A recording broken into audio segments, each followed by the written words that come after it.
Hi, I'm Robert Perala, and we're outside the Marin Center in Marin, California, where we're showcasing and presenting David Icke. And this is produced by New Living Expo and Ken Kaufman and myself, Robert Perala, at United Light Entertainment. And we're looking forward to an in-depth look into what makes David Icke tick, what his work is about with his new book, Human Race, Get Off Your Knees, The Lion Sleeps No More. It is said that leadership is founded upon people making intelligent decisions that benefit the masses with often startling and incredible results. David is a way shower. He's part of the transition team. He's one who makes the difference. I think you're going to find this a very interesting YouTube presentation for your entertainment pleasure and for your wisdom. Thanks so much and enjoy the interview.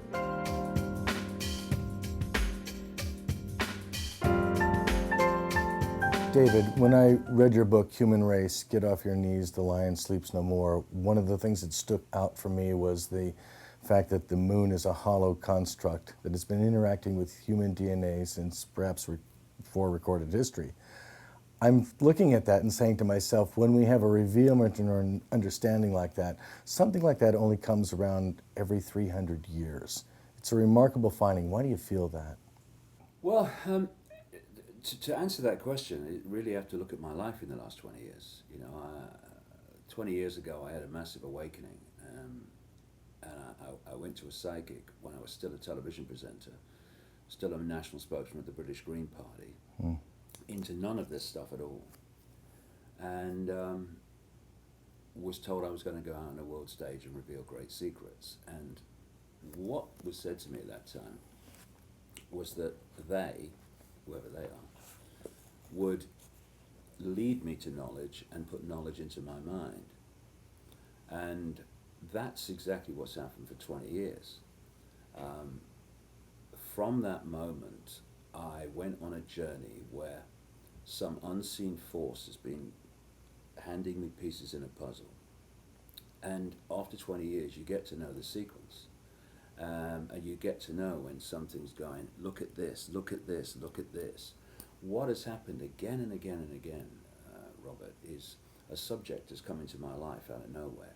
And from that moment, things relating to that subject are coming at me from all angles. That's how I put the books together all along. And you get led to books, documents, personal experiences, continually repetitive confirmation of the same facts coming from different people in different ways. And I just put it together. When I started out on the whole moon thing, it was a classic sequence again, where I sat down at the computer to start writing a day of that book, and the energy in the room changed, and I thought, here we go, I know this one. And then what passed through my mind was very powerfully, the moon's not like you think it is, or worse to that effect. The moon's not what people think it's to be, like a natural body.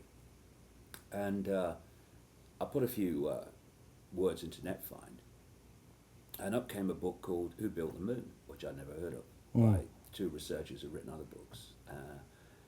And I read it very quickly when it arrived, and I realized, as you do so often when you're challenging convention, that we're born into the world and we tend to accept what's already here as how things are. We don't question them. And this is very relevant, for instance, now, because we are at the moment the last generations who have the ability to see how the world was in terms of at least a semblance of freedom, and how it's becoming now with all the surveillance, all the tracking, all the fingerprinting and iris scanning. The children being born today, to them, this is how it is. They've got nothing to compare it with. The socio-conditioning is so impactful that we think this is it. Yeah, and so apply that to the moon. You're born into the world, the moon comes up. Night after night after night, year after year after year. You don't question it. Don't question it. And when I started, because of this process that began, in the way I've explained, when I started looking at the moon, I was thinking, I never knew that.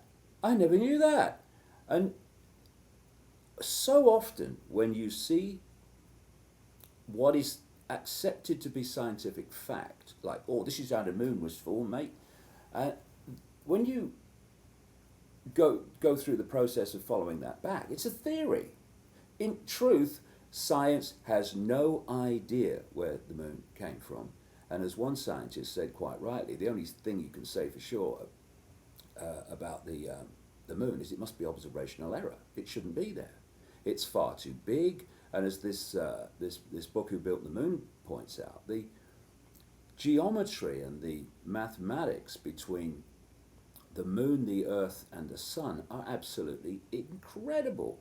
So much so that the moon is about the same size as the sun when viewed from the earth, which is where we get the eclipses from.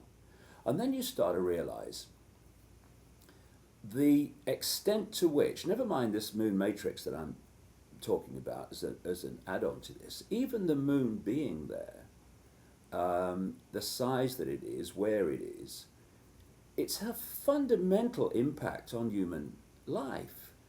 The angle of the earth, the speed of spin, so it's affecting our relationship to time.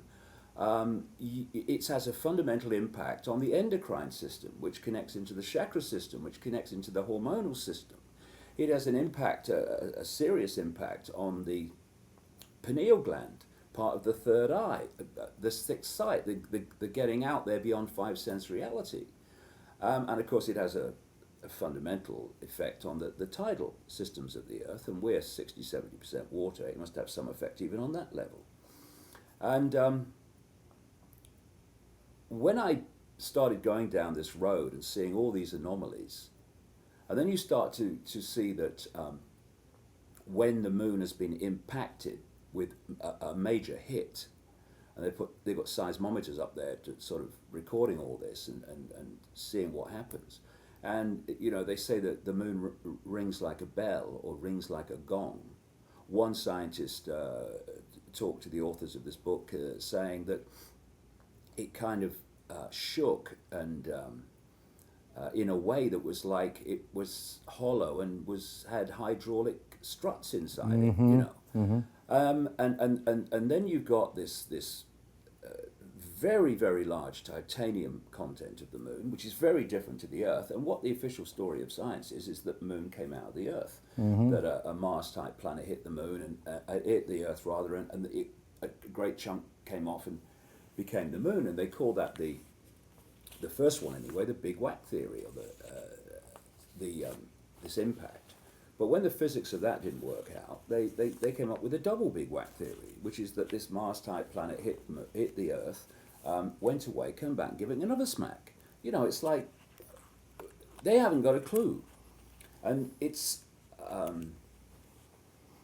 very clear when you put all this stuff together that for me the moon is not real. It could be a hollowed-out planetoid, or it could be a from scratch construct, because this is the big thing that we as humans have to get across and get over if we're going to understand the nature of what's going on in the world. And that is the cutting edge of human technological, whatever you want to call it, potential. Funnily enough, sits back in amazement, deep breath, shock to the core, is actually not the cutting edge of what's actually possible.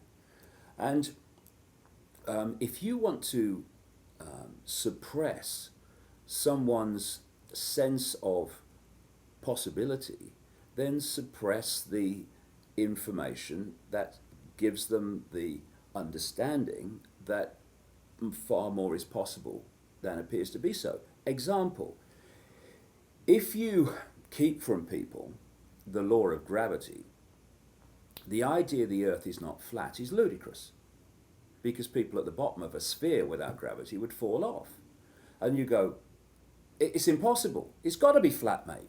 And then you say, well, hold on, here's the law of gravity. Ah, I can see now. So what seems to be impossible, that's ridiculous, bizarre, to, I can see it now, is simply the scale of information that we have access to.